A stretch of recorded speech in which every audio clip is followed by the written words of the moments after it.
ஐயனார் துணை சீரியல்ல சோழன் இப்ப காயத்ரியோட பிறந்தநாள் பார்ட்டிக்கு போயிட்டு வசமா மாட்டிக்கிட்டாங்க.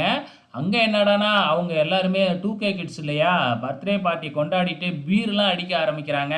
இந்த காயத்ரி வேறயா, சோழன என் ஆளு, நாங்க 2 பேரும் லவ் பண்றோம் அப்படின்னு சொல்லி தன்னோட ஃப்ரெண்ட்ஸு கிட்டலாம் இன்ட்ரோடியூஸ் பண்ணிக்கிட்டு இருக்கு. உரசி உரசி ஃபோட்டோ வேறயா எடுத்துக்கிட்டு இருக்கு. என்னடா நம்ம ஒண்ணு நெனச்சா இது வேற எங்கேயோ போகுதே அப்படின்னு நம்ம சோழன் ஒரு பொய்ய சொல்லிட்டு அங்கருந்து அடிச்சு புடிச்சுக்கிட்டு வீட்டுக்கு ஓடியாந்துட்டாப்புல. வீட்டுக்கு ஓடியாந்து பார்த்தா எல்லாரும் உட்காந்து சாப்பிட்டுக்கிட்டு இருக்கிறாங்க. இவன் பர்த்டே பார்ட்டியிலே சாப்பிட்டுட்டு வந்திருப்பான் அப்படின்னு சொன்ன உடனே, "இல்ல, இல்ல நான் சாப்பிடல.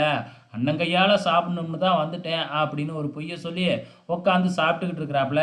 சாப்பிட்டுக்கிட்டு இருக்கும்பொழுதே ஊருப்புட்ட ஃபோனு காயத்ரி பண்ணி பண்ணி பார்க்குது. நம்ம சோழன் ஃபோன எடுக்கவே இல்ல. ஸோ ஏன் இவன் ஃபோன எடுக்க மாட்டேங்கிறான் அப்படிங்கிற மாதிரி வீட்ல இருக்கிறவங்களுக்குலாம் சந்தேகம் வருது. மறுநாள் காலையில எழுந்திரிச்ச உடனே வந்து பார்த்தீங்கன்னா, கிச்சன்ல வழக்கம் போல நம்ம சேரன் சமைச்சுக்கிட்டு இருக்கிறாப்புல.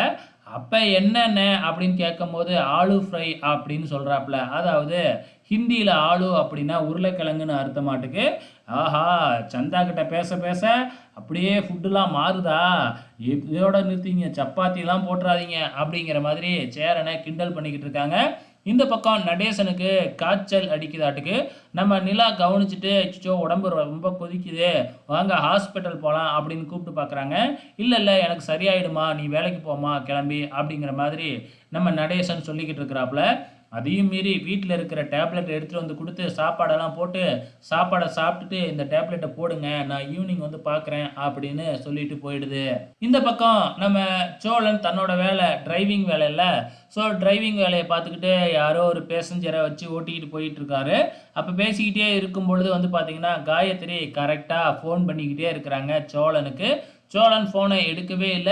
ஸோ இதெல்லாம் எங்க போய் முடிய போகுது அப்படிங்கிறத பொறுத்திருந்து பார்க்கலாம்.